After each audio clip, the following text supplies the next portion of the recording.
What you got? Oh, he doesn't like it. He escapes the pocket. I see a flag. He throws the ball for a first down. That's a nice pass. He's probably holding though. They always call ball plays like that back for holding. Every time you see the quarterback escape the pocket, and then sometimes you see a flag go, it's always going to be holding against the offensive line. And that's what it is. It's holding.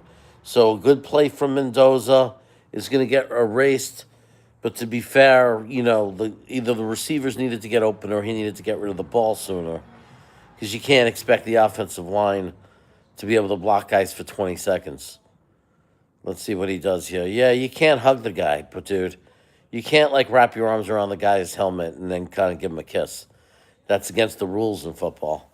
And besides, I know like my friend Phil Adams, I know my friend JoJo, I know a lot of people that wouldn't appreciate it if they were a defensive edge and suddenly the offensive lineman wrapped their arms around your head and pulled you in for a big kiss. I mean, luckily the face messed there, otherwise they would have been swapping tongues on that one. Anyway, it's the end of the third quarter, and we're going to go into the final quarter. Indiana's up big. I think if they score one more time, they'll go to baby Mendoza. So if you don't know that, Mendoza was recruited to Indiana by his younger brother, who I believe is even just like a freshman or something, or maybe a sophomore. I don't know, but he plays a little bit. Whenever they get up big, they let they let him play. This the kid. Maybe one day he'll be the guy. You never know. What's this? What's this button do? Retouch? Retouch off? Retouch on? What does that mean even? Retouch. What's this button do? A 49-second short was uploaded to your channel is unlisted? What does that even mean? I don't even know what's going on. Jojo Townsell. He's here. I was just asking about you, Jojo. I just was talking to Frankie and I said, is Jojo a member of your channel? And Frankie said, I think he might be. I'm not sure if he's actually a member. Chaos, tell me the Jets are not trading JJ. All these reports today. I didn't see that. Are there reports that they're trading him? Look, if it doesn't come from Ian Rappaport or whatever his name is, and if it's not like they don't leak, they don't let out leaks. So unless it happened, it's just take it with a grain of salt. And I really mean it, Jojo. I want you to go to your cabinet and pull out like a salt shaker and spray some salt onto like the counter, and then I want you to take a grain of salt, and I want you to take that information that they might trade JJ with a grain of salt. That maybe that means swallow the grain of salt, but take it with a grain of salt. Somehow that's an expression in our society, which means something is not factual. I don't know why. I don't know where it comes from. I don't know the origin of it. Maybe Frankie from Flatbush might know, because Frankie from Flatbush knows everything. But I don't know. All I know is that people say take it with a grain of salt when they're not sure if something is true. So that's what I'm going to say. Take it with a grain of salt. And there's a commercial on right now, in case you're wondering. They're showing a guy in a car bouncing up and down, a pregnant girl, a guy with ice by a food truck, a construction guy, an Asian guy sitting by his computer. They're looking at something called Covered California. Oh, it's a commercial for Covered California. And it says, for the love of Californians. I don't think my deal is that good with them. I preferred one good thing I miss about working in high tech and then in education was I always had good health care. And now I'm some guy that has to pay for it randomly. So I have to go on the open market. I have the option when I get fully licensed to work for a big company that provides therapy for people.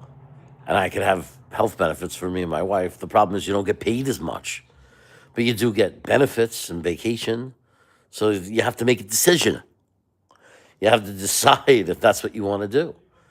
Do you want to work for someone, or you want to have a private practice and have to pay for your own health insurance and not get paid vacation? You have to decide. You see. You have to make that decision sometimes in life. Right now, I don't have much of a choice. When you're an associate earning your hours, You get nothing. You don't get a lot of money, and you don't get health care. So you got to put your time in. I got to get my 3,000. That's what we call it when we're an associate therapist. I got to get my 3,000. I got my 1,300, but that's okay because now I'm getting like over 100 a month. So it won't be that long. Uh, Green Bean is asking where he can find a good sub shop in Richmond. I just saw that text go in. If anybody knows where to go to get a sub, the fact that Green Bean is saying sub and he's from New Jersey is disturbing to me. But if anybody knows of a good place to get a sub in Richmond, Virginia, let me know so I can tell Green Bean. Oh, running play. Oh my God, he's running. He's running. They can't tackle him. He's spinning around, bouncing around like a pinball. His name is Martin. Just another big play. Indiana's up 41-10. Mendoza's still in there. I think. Again, I think if they score again, I think they're going to take him out and they're going to go to his baby Mendoza. That's Mendoza's younger brother. Wow, he didn't step out of bounds. He didn't step out of bounds. Wow. Oh, Mendoza's already out. Baby Mendoza's already in. Look at that. Yeah, look, that's baby Mendoza. They look alike, so I couldn't tell. It's Alberto Mendoza. Oh, I'm sorry. Well, my wife is supposed to be working. It's really hard for her to work when I'm here talking, calling the game. Looks like a touchdown for Indiana, though, honey.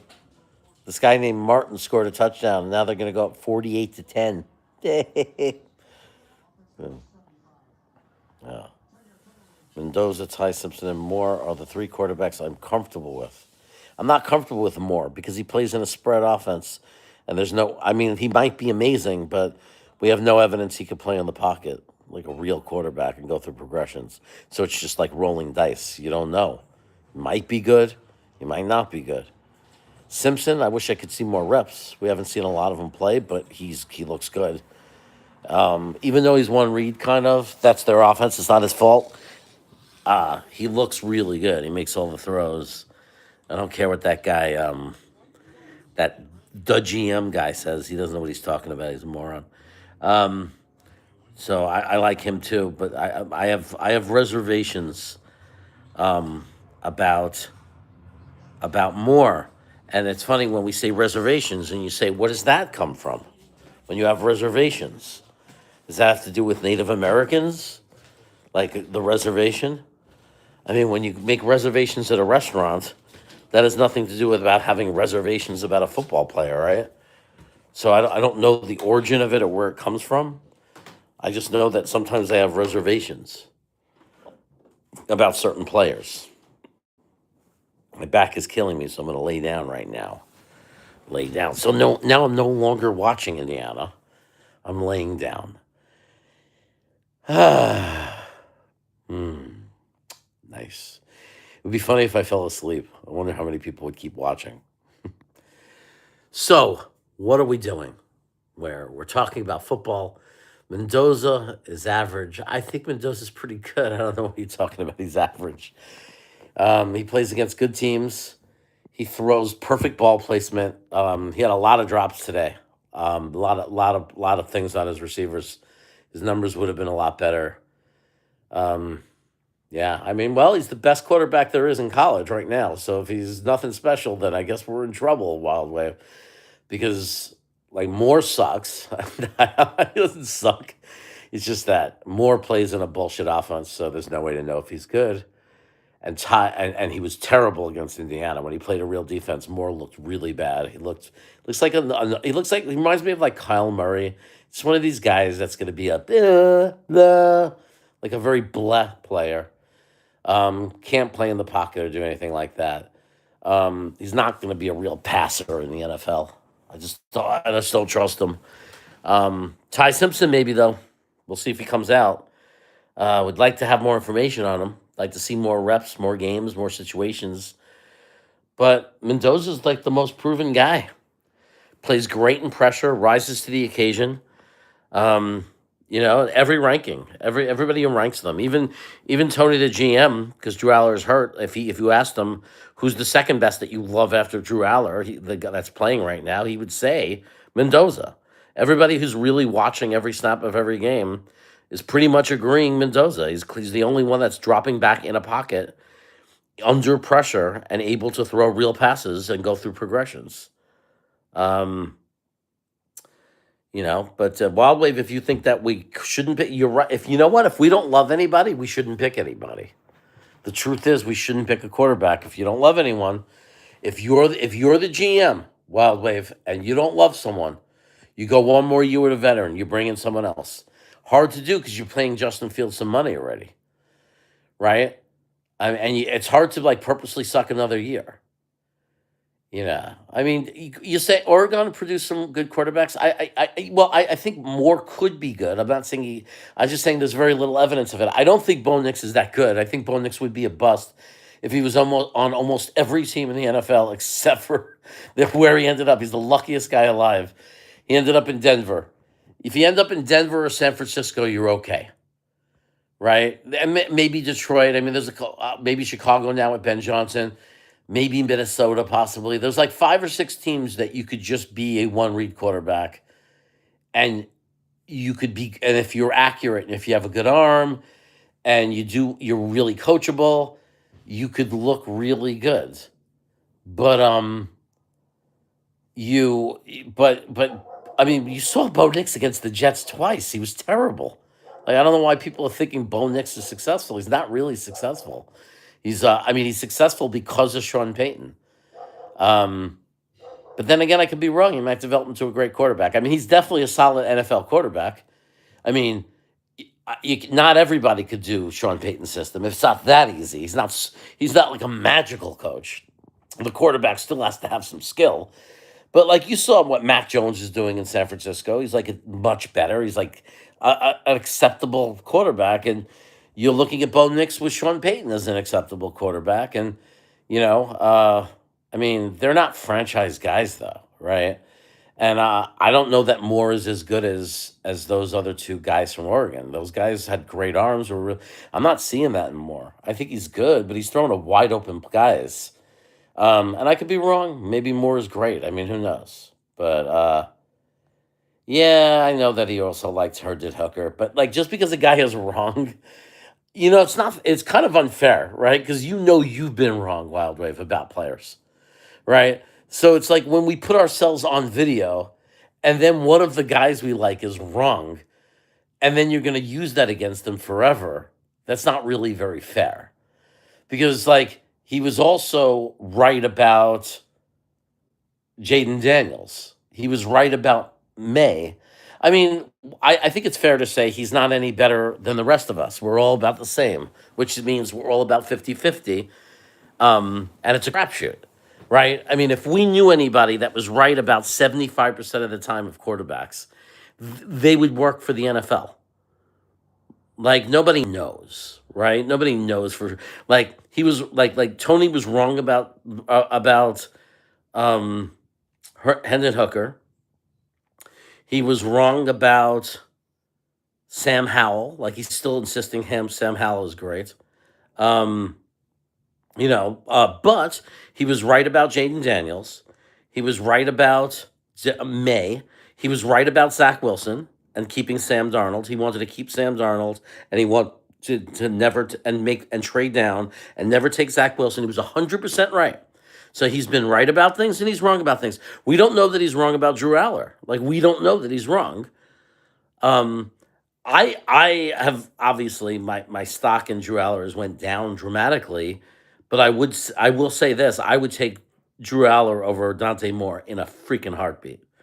And it's okay for us to disagree because in 5 years we'll know the answer, right? In 5 years from now, if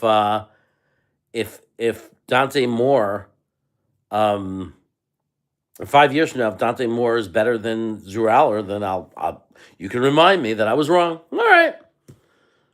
But I think that Drew Aller, because he had a bad couple of games and then got hurt, doesn't magically make him a bad prospect. I still think the things we liked about him are still true.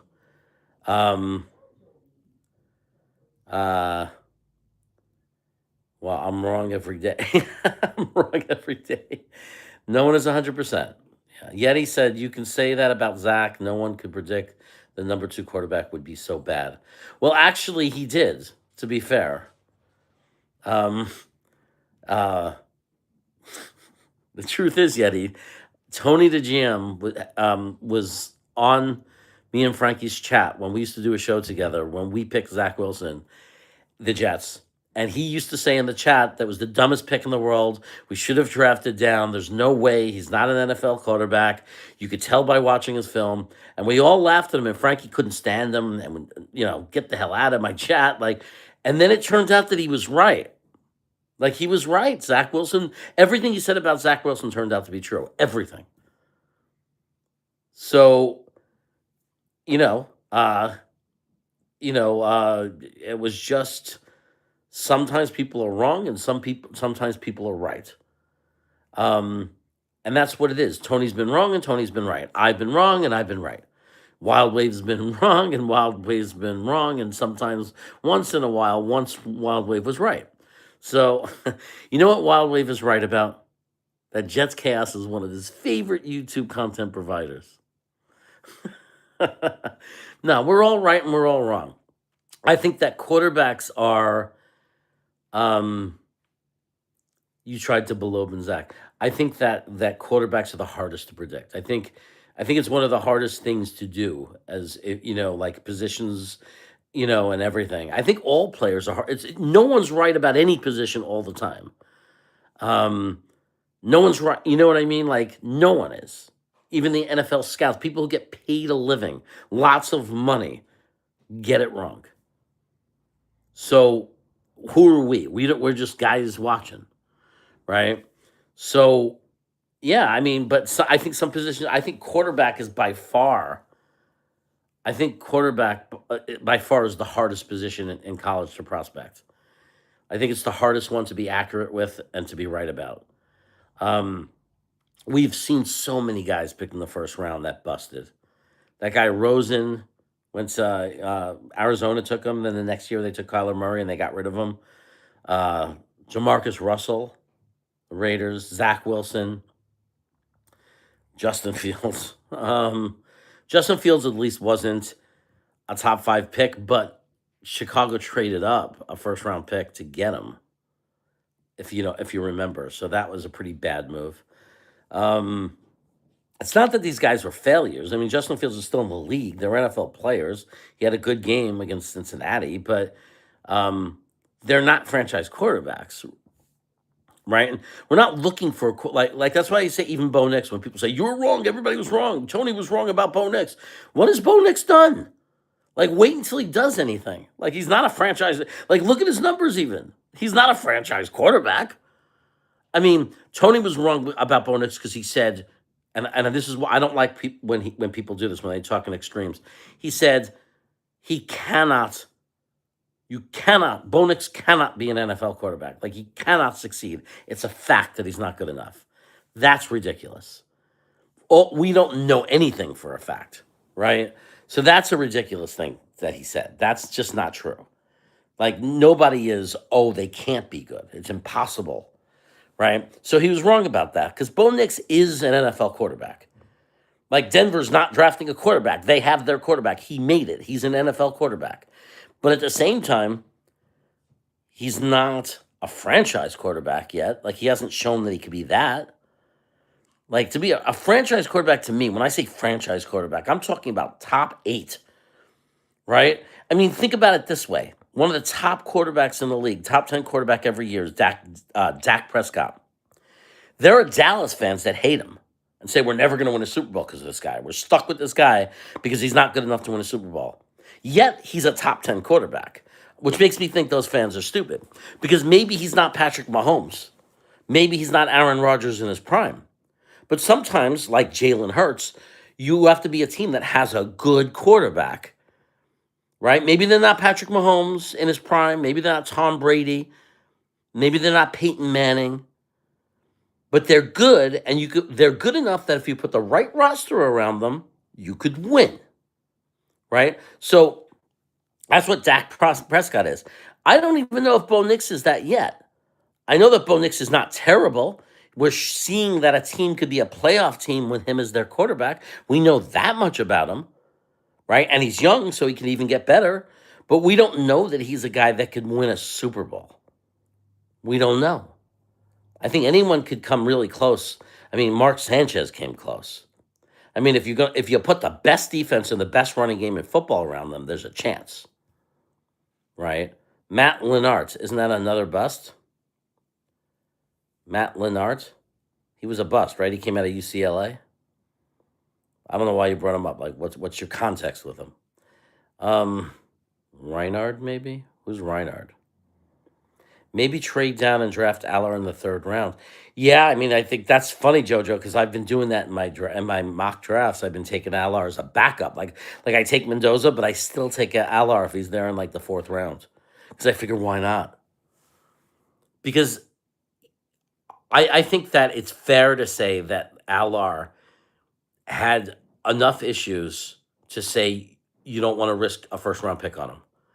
But the attributes are still there to say, why wouldn't you want to just throw him on the back of the roster? Like if he slips to day two, day three, even if he's there in the third round or fourth round, and you're desperate for a quarterback, and you know you have this guy that cannot be denied. His arm is a cannon. Like, would it be so bad to take a shot on him, just to throw him in the room, to have him around? Maybe even if he doesn't become a quarterback, what if he just holds the clipboard and becomes a really good, solid backup quarterback the rest of what if he's a career backup quarterback?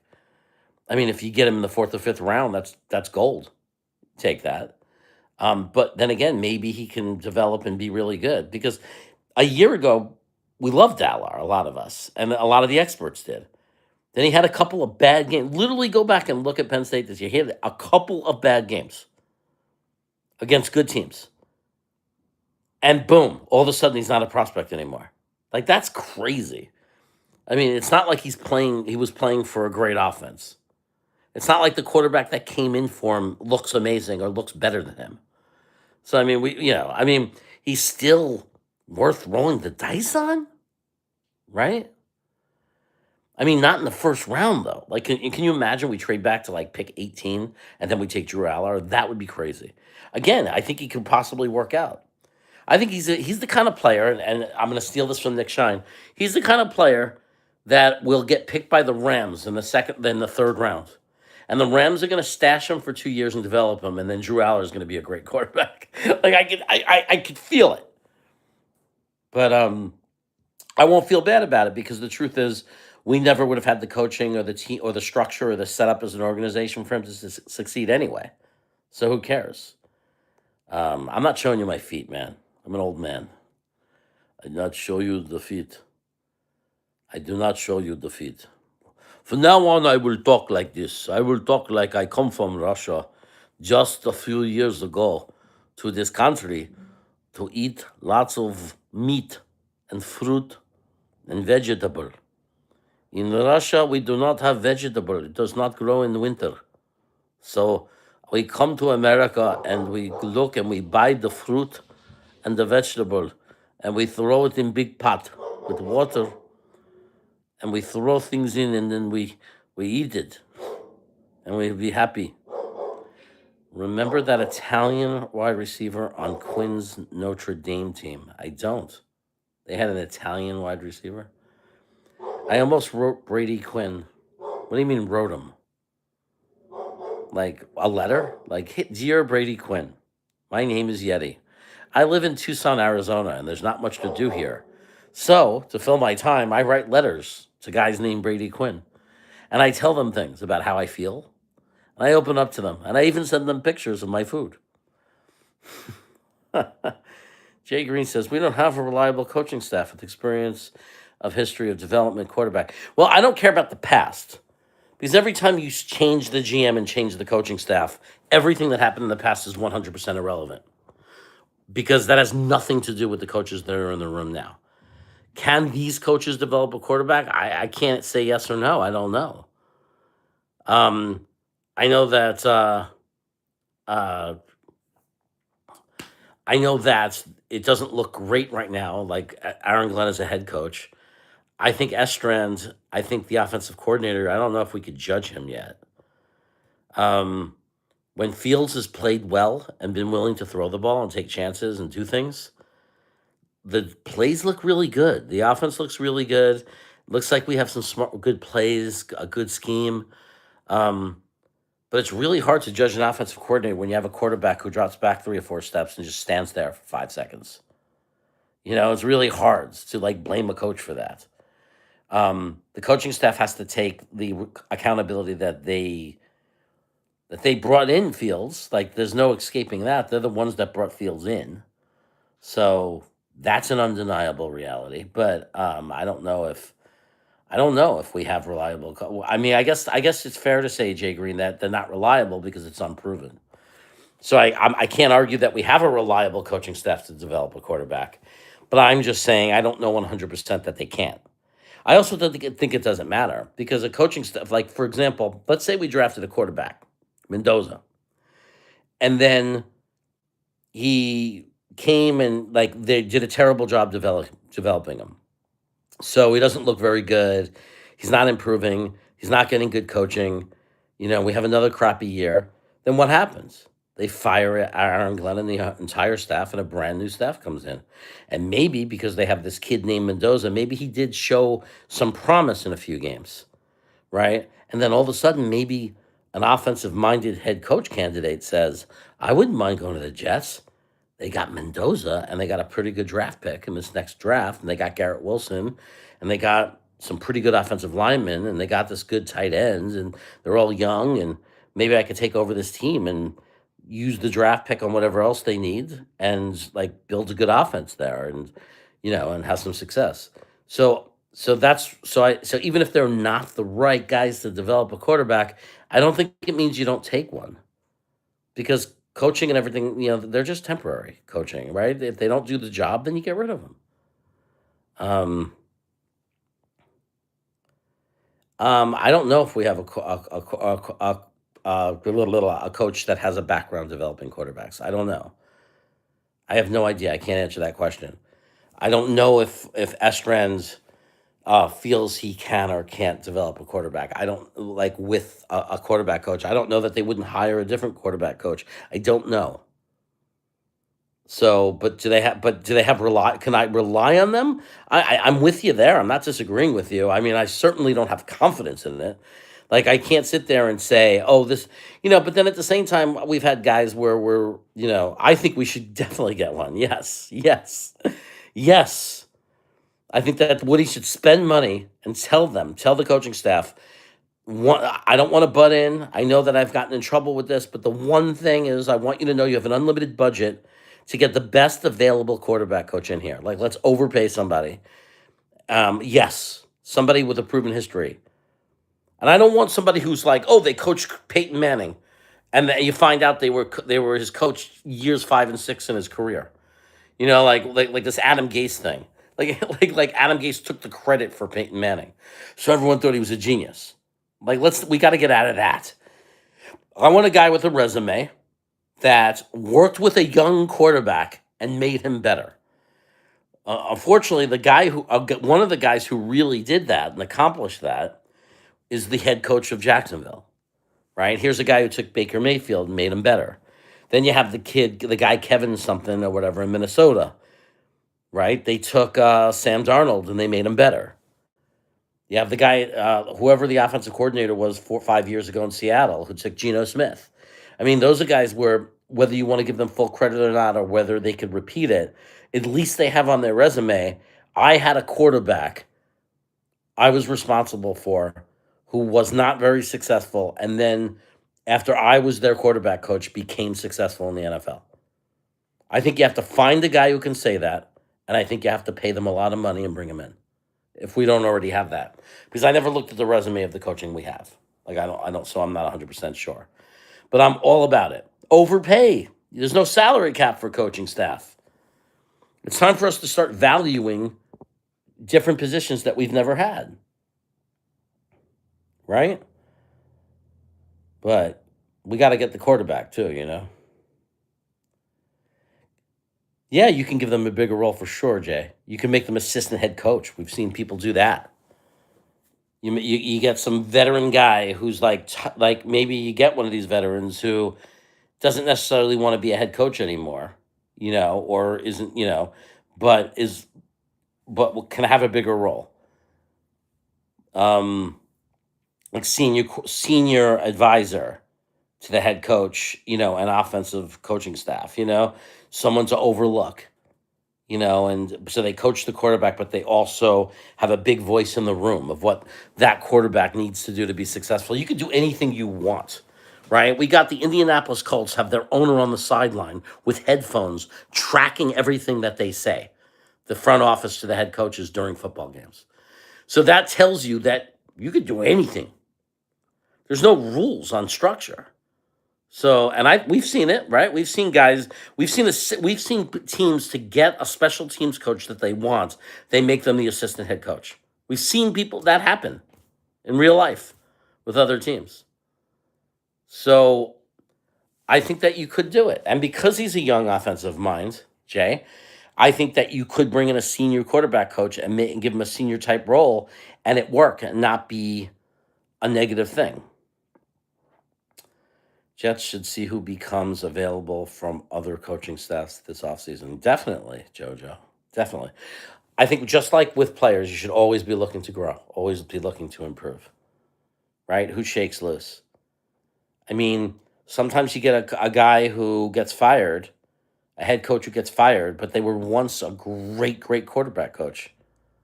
And everybody's down on them because they got fired and they need a job. And I think that we could swoop in and grab someone like that, right? And we could, and there's opportunity for them because it's like one of the things you could tell them is come in, help make this young guy a star, and you'll be an offensive coordinator within 2 years. Someone's going to scoop you up.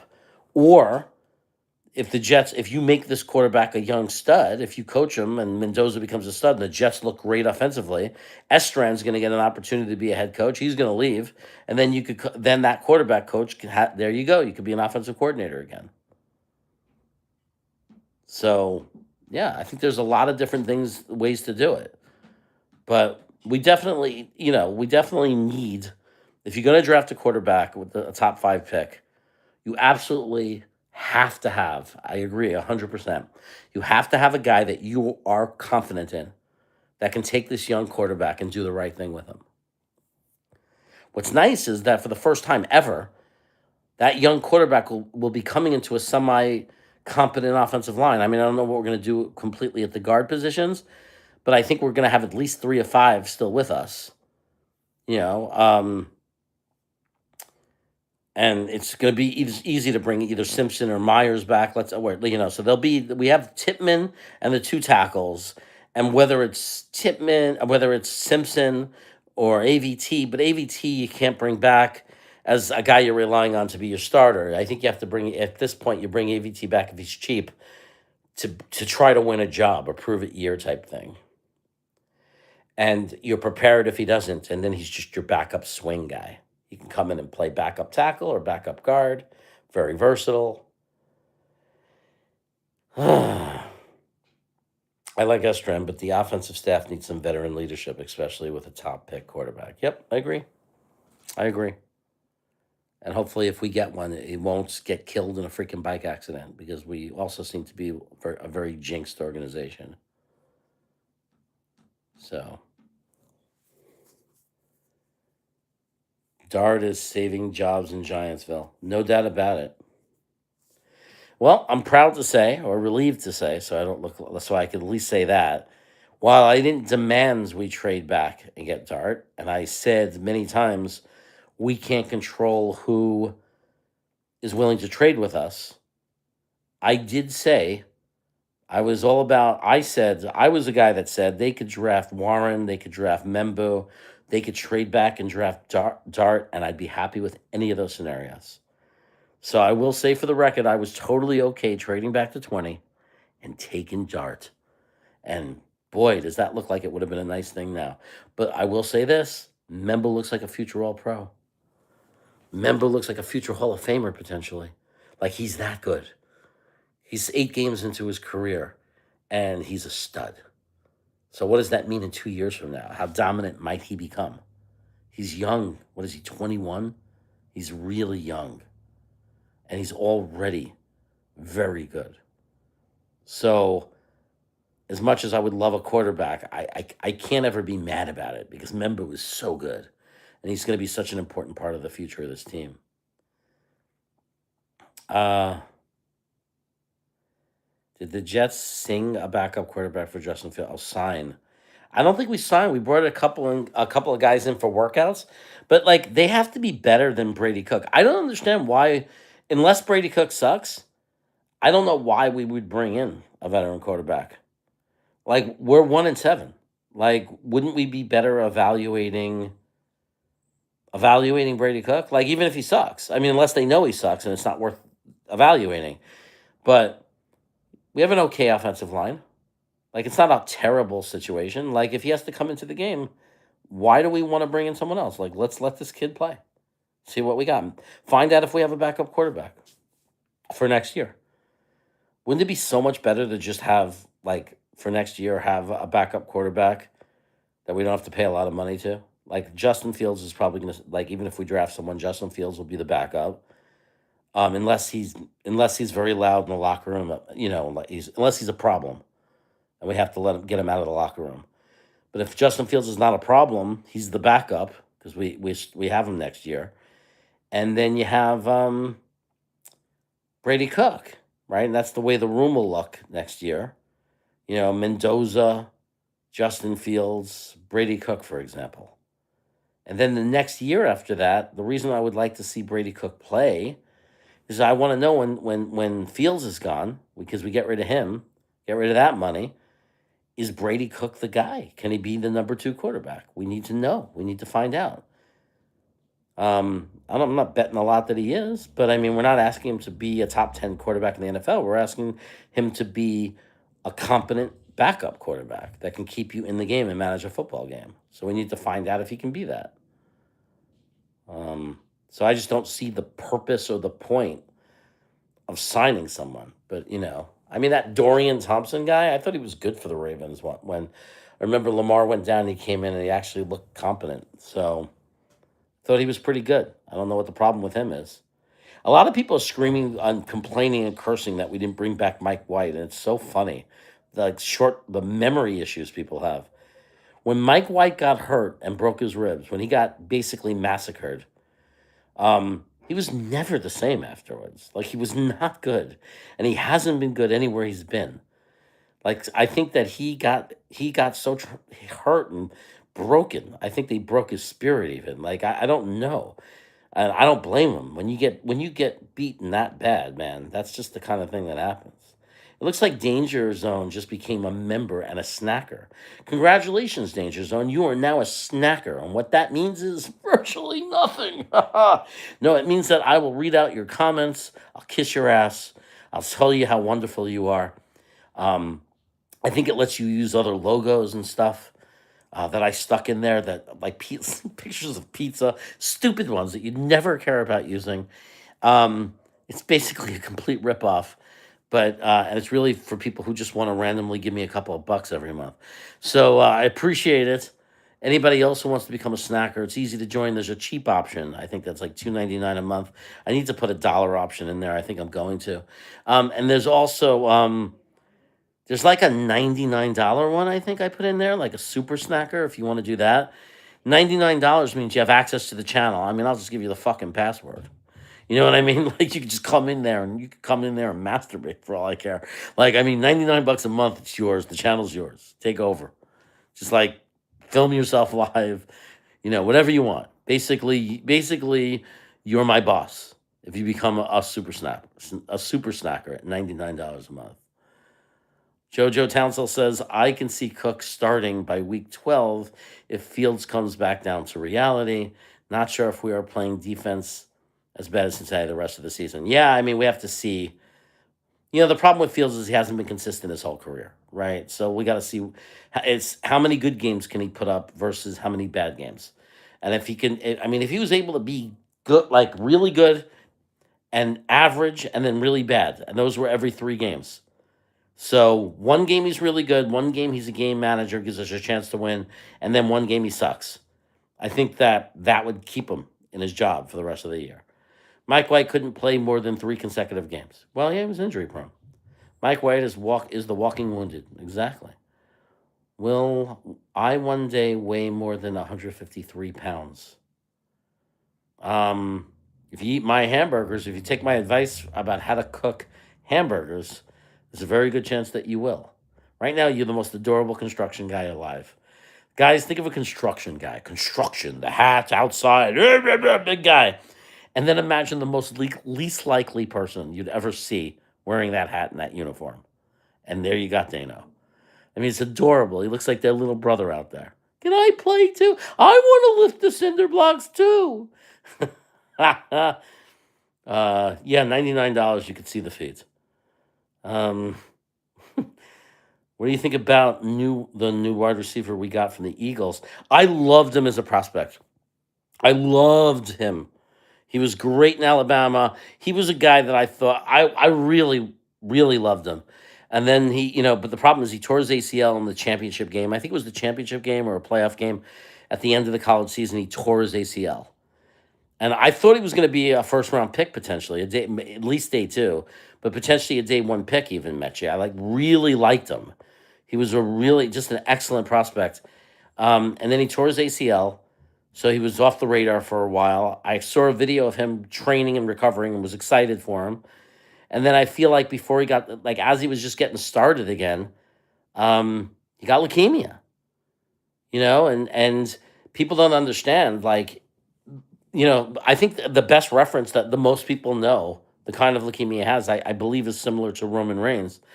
So even though that's a wrestler and that's not football, and some people are going to say, the point is the human being who plays Roman Reigns got leukemia, and he had to take off, and he had to he had to fight it again, and it weakens you. And then he was able to come back, and he looks the same. He looks strong. He's got the energy. I don't know though. He could be 10, 15% less than he was because in wrestling it's scripted and you don't know for sure. But you have to understand in football, we have to figure out how much did Mechie lose? Like, did he get back to 100%? Did he get back to 80% of what he was? 90% of what he was? Because when you go through chemo, which he probably did, that real it's you. I mean, you go down to your bones. You have to rebuild your entire body again. So I think it's just really a question of what percentage of his old self can he be? Because I thought he was a great prospect. I thought he was going to be a very good wide receiver. So I think, maybe this year we use him sparingly. I don't know if he contributes. Maybe he gets on the field, and then he gets another offseason of the gym, working out, being completely healthy, getting healthy and getting stronger. And maybe it happens. We'll find out. But it's a good dart to throw. It's a throw of the dart. It's a good dart. I mean, if it misses, we swap picks, and in 2027 we get an extra 6 round pick instead of a seventh. So whatever. We didn't lose anything. Michael Carter II, he was done. Stick a fork in him for us anyway. Yeah, we have control of him this year, and I believe next year. I'm pretty sure we have control of him for next year. Not that anybody's going to grab him anyway, Jay. I mean, the worst case. I mean, he's going to, even if we didn't have control of him, he's a guy hoping to be in camp. He was a throw-in. You know what I mean? It's not like nobody's gonna like bid for this guy. Like, this is a guy who, even if he wasn't guaranteed, this is a guy in reality who's going to be fighting for a roster spot next year. And it's not about talent; it's about proving he's healthy, right? Because, like I said, he might be one of those people where, sadly, he'll never be more than 80% of what he was. We just don't know. Depends how he recovers from it, but I do know that we should be patient, because just because he didn't recover right away doesn't mean it never will. Like, when you kill your body with chemo, it could take a while. It could take a couple of years before you really get back. It could take a really long time, because it's like it's poison, right? I mean, it probably broke down all his muscle, a lot of his muscle mass. Like, he probably did a lot of damage to him. So we also have to hope he doesn't get that he doesn't get a reoccurrence of leukemia. We have to hope that they keep it under control. and it doesn't come back. So I would predict that we're going to see him next year. We're certainly going to see him in camp, and as long as he doesn't have a relapse, I believe we'll see him in camp. I think that we're going to give him every opportunity to be on this roster. I mean, I think everybody wants him to recover, and everybody wants to believe he could be really good. I'm going to have to go. Mechie is an upgrade over Butterfinger Lazard. Well, I don't know. Lazard was only able to play for one quarterback. That's the problem with him, right? And the only thing he's good at is blocking. So whatever, Lazard will be a memory soon enough. He'll be a memory. Someone will never think about again. He'll be gone. This is the last year as a Jet. Maybe he's the last week as a Jet. We'll see. If anybody's willing to give anything, maybe somebody will send us a hoagie. Maybe the Eagles will send us a hoagie. Maybe a cheesesteak, and we'll send them Lazard. Guys, I got to go. Successful, good meeting, though. Good meeting. Gained a member in Danger Zone. Gained a member. Quick look at the foot. Quick look at the foot. Oh, no, you didn't. Quick look at the foot. Woo, Dano. Anyway, take care, guys. I'll be back on the Danger Zone. That's DAYNGER zone. Danger Zone, spelled with the DAY. I will be back on with him tomorrow night on his channel at 10 p.m. Eastern. So we'll catch